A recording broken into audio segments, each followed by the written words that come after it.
दोस्तों, आज की इस वीडियो में मैं आपको बताऊंगा कि आप ऐप स्क्रिप्ट के अंदर अगर आपको फॉर्मूला यूज़ करना है, जैसे कि वी लुकअप है, सम इफ है और या फिर इंडेक्स मैच है, तो आप ऐप स्क्रिप्ट के अंदर इस तरीके के जो फॉर्मूले हैं वो आप कैसे यूज़ कर सकते हैं। तो दोस्तों, विदाउट टाइम वेस्ट किए मैं वीडियो को करता हूँ स्टार्ट। उससे पहले मैं अपना इंट्रोडक्शन दे देता हूँ। दोस्तों, मेरा नाम है अमित और मैं आप सब लोग का स्वागत करता हूँ आपके अपने इस टेक ज्ञान अमित में। दोस्तों, वीडियो अच्छी लगी तो प्लीज़ मेरे वीडियोज़ को लाइक कीजिएगा, चैनल को सब्सक्राइब कीजिएगा और बेल आइकन दबाना बिल्कुल मत भूलिएगा। तो और ये मेरा वीडियो यदि आप मेरे फेसबुक पेज पे देख रहे हैं तो उसे भी लाइक कर लीजिएगा। तो दोस्तों, विदाउट टाइम वेस्ट किए वीडियो को करता हूँ मैं स्टार्ट। तो दोस्तों, इसे समझने के लिए सीधे चलते हैं अपने गूगल सीट में और यहाँ पे है हमारा गूगल सीट और ये है डेटा। तो यहाँ पे अभी हमें देखिए करना क्या है कि जो भी हमारी यूनिक आईडी है उस यूनिक आईडी से हमें जो है यहाँ की जो भी डेटा है वो ले करके आनी है। तो इसके लिए हम सिंपली अगर हमें लाना है तो अगर हम इसे गूगल सीट में करना है तो हम ये बड़े काम आसानी से कर सकते हैं। यहाँ पे सबसे पहले हम लगाएंगे वी लुकअप और लुकअप के लिए आपको लुकअप की वैल्यू देनी होगी यहाँ पे A2। उसके बाद आपको सीधे जाना होगा अपने टेबल के अंदर जो भी आपका डेटा टेबल है और इसके बाद आपका यूनिक आईडी से अपने डेटा को यहाँ जहाँ तक आपको डेटा लेके आनी है उसको आपको पूरा रेंज देना होता है। यहाँ पे हमने पूरी रेंज दी और ये मैं इसको हटा देता हूँ यहाँ से। इसको मैं F4 से लॉक भी कर देता हूँ और यहाँ से जैसे मुझे 2 नंबर का डेटा लेके आना है, 2 नंबर कॉलम का, यहाँ मैंने सिंपली टाइप किया 2। उसके बाद एग्जैक्ट मैच के लिए मैंने लगाया 0 और यहाँ पे ब्रैकेट को क्लोज किया और कर दिया मैंने इंटर।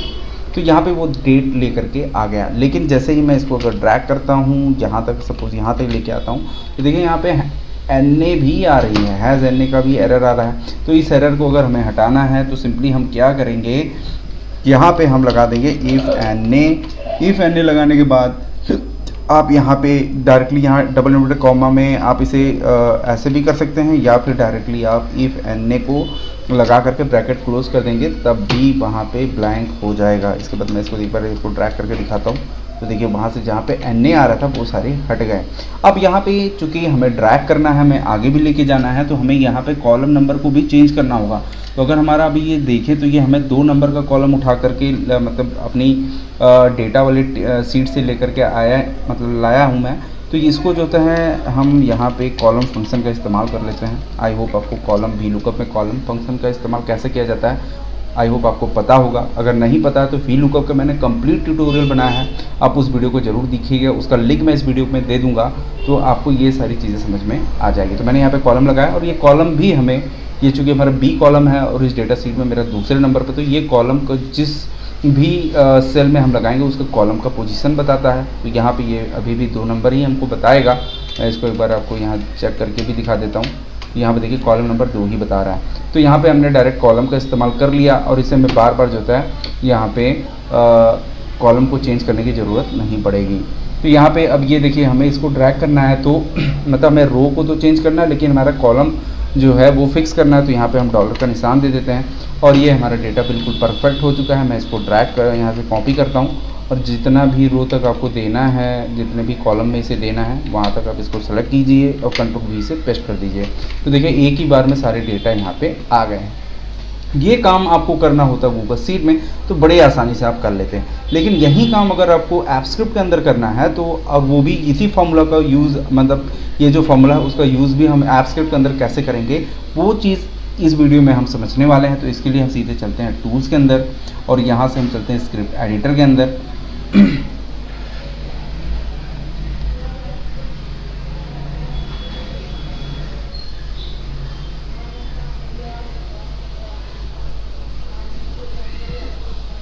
और यहाँ पे एक सीट है लुकअप सीट। तो यहाँ पे हम अपना फंक्शन बना लेते हैं, कोई एक फंक्शन नेम हम यहाँ पे दे देते हैं फंक्शन और यहाँ पे फंक्शन नेम लुकअप डाटा।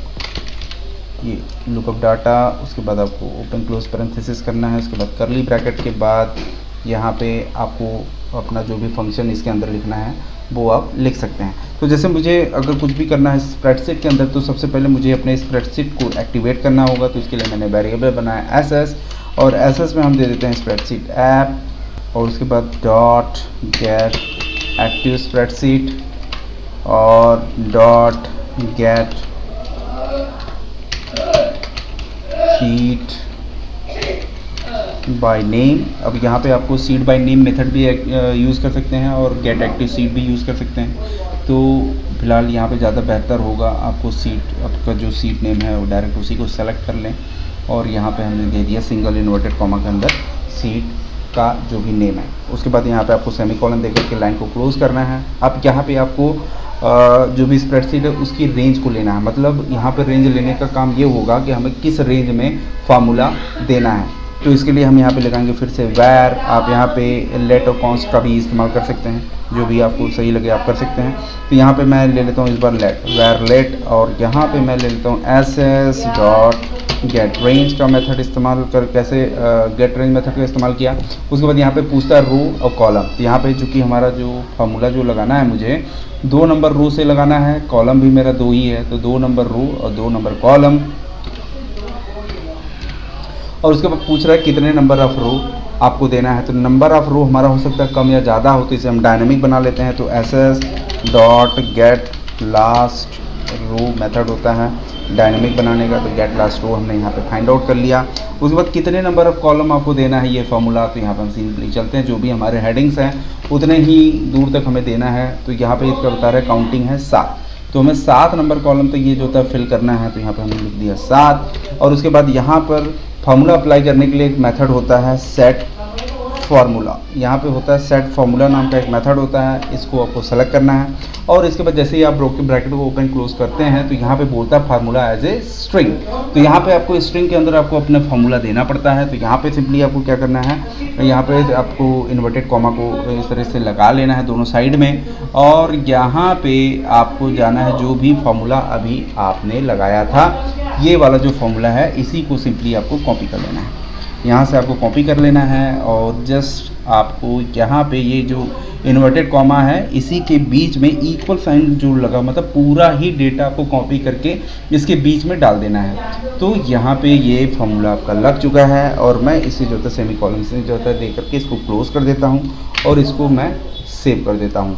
और इसके बाद अभी हमने जो यहाँ पे फार्मूला लगाया था इसको मैं यहाँ से डिलीट करता हूँ और एक बार हम चल के देखते हैं। अब यहाँ पे हमारा जो स्क्रिप्ट है ये हमारा बन चुका है, इसको एक बार मैं रन करके देख लेता हूँ।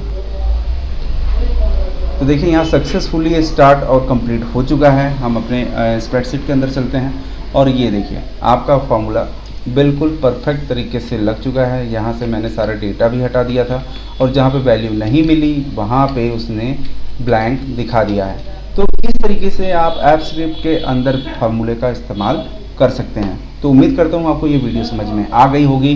दोस्तों वीडियो अच्छी लगी तो प्लीज़ मेरे चैनल को लाइक और सब्सक्राइब कर लीजिएगा। एक चीज़ मैं आपको और भी बता देता हूँ, कभी कभी वहाँ पे डेटा में जो होता है एरर भी आते हैं। तो मान लीजिए अगर आप किसी स्प्रेडशीट में काम कर रहे हैं और यहाँ पे चूँकि हमारा जो टेबल जो नेम है वो सिंगल एक ही जो था वर्ड का था, तो यहाँ पे एरर नहीं आई। लेकिन अगर यहीं इस तरह का नेम अगर होता तो यहाँ पे ये टेबल में जो नेम होता वो एरर बताता। इसलिए आपको यहाँ पे यहाँ पे आपको इस तरीके का एक साइन होता है, मैं जस्ट आपको दिखा देता हूँ। आपको यहाँ पे इस तरीके का जो साइन होता है वो देना पड़ता है आपको अपने टेबल नेम से पहले और स्टार्टिंग में, और जहाँ पे ये आपका सेमीकोलन होता है इसके बाद इसके बीच में देना होता है। तो ये साइन आपको देना पड़ता है, तो वहाँ से वो एरर हट जाती है। तो फिलहाल इस तरीके से आप फार्मूले का इस्तेमाल कर सकते हैं। तो मिलते हैं अगली वीडियो में, तब तक के लिए नमस्कार।